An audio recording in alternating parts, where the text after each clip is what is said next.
भाई तू कहाँ गायब हो गया भाई। तेरे कितने नंबर बन रहे हैं नीट में। भाई तेरा कैसा एग्जाम गया, कैसा गया एग्जाम। लेकिन तेरे से थोड़ी ना होगा नीट, इतने सारे क्वेश्चन। पर किसी ने मुझसे ये नहीं पूछा कि भाई आप कैसे हो और कहाँ हो इतने दिनों से। भाई तू तो यूट्यूब चलाता था, कहाँ से होगा तेरा सिलेक्शन। खैर छोड़िए इन सब बातों को। पता है जब मेरा दोस्त मरा था जो मेरी तरह किसी कॉम्पिटिटिव एग्जाम की तैयारी कर रहा था, लेकिन उसके सारे सपने अधूरे रह गए थे। शायद वो मेरी लाइफ का सबसे बड़ा लाइफ चेंजिंग मूवमेंट था। उस दिन मैं पूरा बदल गया था और मैं अपनी जिंदगी का नया शुरुआत किया था। मुझे याद है उसके कफन के साथ साथ मैंने भी अपना कफन बनाने का इरादा कर लिया था, ताकि मैं इसे हर रात देखूं और खुद को मैं याद दिलाऊं कि मौत कभी भी आ सकता है। मुझे मौत से बहुत ज़्यादा डर लगता था, इसलिए नहीं कि मौत के बाद क्या होगा मेरे साथ, बल्कि इसलिए कि ये ज़िंदगी फिर से जीने को नहीं मिलेगा। इसलिए उस वक्त मैंने वादा किया था कि मंजिल से ज़्यादा सफ़र में मिलने वाले सीख को ज़्यादा इम्पोर्टेंट दूंगा, क्योंकि मुझे वो रियलाइज़ हो गया था कि मंजिल तक पहुंचने की तुम्हारी कोई गारंटी नहीं है, लेकिन तुम अपने कामयाबी की डिफिनेशन बदल के सफ़र में मिलने वाले सीख को अपने कामयाबी बना लो तो एक बात की गारंटी तो ज़रूर है, तुम सफ़र में कामयाब तो ज़रूर होगे। लेकिन अगर वक्त ने तुम्हारा साथ दिया तो मंजिल भी तुम्हारा। बट मुझे याद नहीं कि लास्ट टाइम मैंने अपने कफन को कब देखा था। आज मेरा कफन में काफ़ी धूल चढ़ा हुआ है। आजकल तो मुझे मौत का खौफ तो होता ही नहीं है, इस वजह से कि इस पल से ज़्यादा मैं अपने आने वाले कल की चिंता में रहता हूँ। कहीं मैं फेल हो गया तो क्या करूँगा। पता है सुभाष, मैं लर्निंग सेंट्रिक से ज़्यादा गोल सेंट्रिक हो गया हूँ और मैं इतना ऑब्सेशन था कि इस साल मैं कुछ भी करके नीट क्रैक करना ही था। पता है गाइस, मैं इस घोचू को रास्ते में रोक के पूछा, मुझे 100% की गारंटी दे सकते हो इस साल कुछ भी करके नीट क्रैक कर लूँगा। इसके पास 100% का सियोरिटी नहीं था। अक्सर जो नीट का टॉपर होता है 3 से 4 बार फेल होके नीट का टॉपर बनता है। जो लोग फर्स्ट अटेम्प्ट में क्रैक कर लेते हैं वो 10th 12th से ही तैयारी कर रहे होते हैं।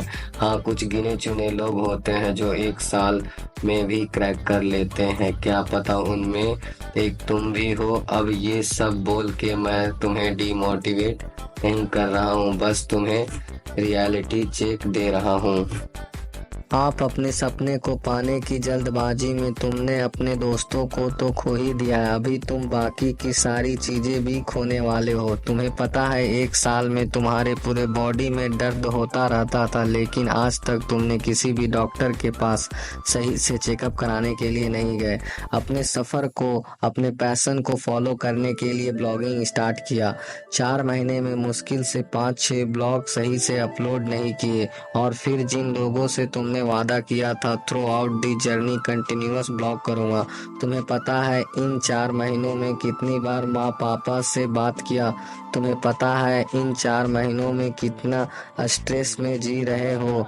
तुम्हें पता है इन 4 महीनों में एक भी दिन सही से वर्कआउट नहीं किया। तुम्हें पता है इन 4 महीनों में बहुत सारे जंक फूड्स खाए, और मान लो तुमने एग्जाम क्रैक भी कर लिया तो क्या हुआ।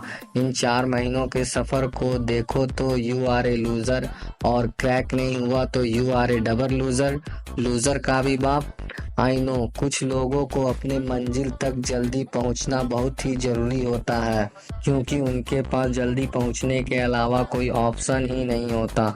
लेकिन तुम्हारा सिचुएशन अलग है और तुमने सफ़र को चुना है। जिन्हें सफ़र के साथ साथ तुम्हें मंजिल में कामयाब होते देखना चाहता हूँ।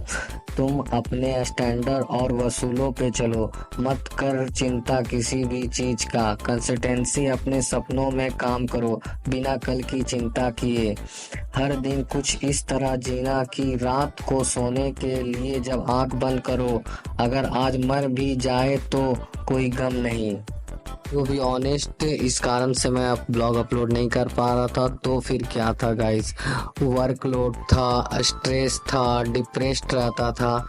इसी कारण से मैं काफ़ी ज़्यादा अपने आप में बर्डन फील होने लगा था, जिस कारण से मैं अपने ब्लॉग को रोक देता हूँ। अब इतने दिनों तक ब्लॉग अपलोड नहीं करने का बहुत सारे रीज़न है मेरे पास। अब नीट एग्ज़ाम के लिए मेरे पास 4 महीने ही बचे हुए थे और मैंने नीट एग्ज़ाम को लेकर काफ़ी ज़्यादा सोचा था कि मैं इतने दिनों में इतना सिलेबस कंप्लीट करूंगा और इतना बायो पढ़ूंगा, इतना फिजिक्स करूंगा, इतना केमिस्ट्री के लेक्चर्स करूंगा, इतना पेंडिंग बचा वो भी कंप्लीट करूंगा। आई नो कि जैसा हम सोचते हैं वैसा प्लान काम कर ही नहीं पाता कभी कभी, तो वैसा ही मेरे साथ हुआ और काफ़ी ज़्यादा हमारा नीट एग्ज़ाम आ गया था पास। तभी से मैंने डिसाइड कर लिया था कि मैं अपने नीट स्टडी ब्लॉग को 4 से 5 महीने के लिए यहीं ड्रॉप कर देता हूँ। तभी मेरे काफ़ी सारे फ्रेंड्स का कॉल आने लगता है कि भाई तेरा ब्लॉग क्यों नहीं आ रहा है। तो मैंने अपने दोस्तों को बताया कि भाई मुझे भी अपने स्टडी पे फोकस करना है, तो इसलिए मैं अपना ब्लॉग यहीं स्टॉप कर देता हूँ। में से मेरे एक बड़े भाई भी थे। मैंने उन्हें अपने पढ़ाई के बारे में बताया कि ऐसे ऐसी बात है, ऐसे ऐसे काम हो रहे हैं मेरे। तो उन्होंने मुझे बताया कि तुम अपने गोल बड़े रखो और उसे छोटे छोटे टुकड़ों में बांट के करो, ताकि तुम्हारी कंसिस्टेंसी बनी रहे और तुम्हारा काम करने में मन लगा ही रहे। तो गाइज, मैंने पूरे वीडियो में जो आपको पूरी बात बताई वो सारे एक्सक्यूजेस थे, क्योंकि जिन्हें करना होता है वो कर ही लेते हैं।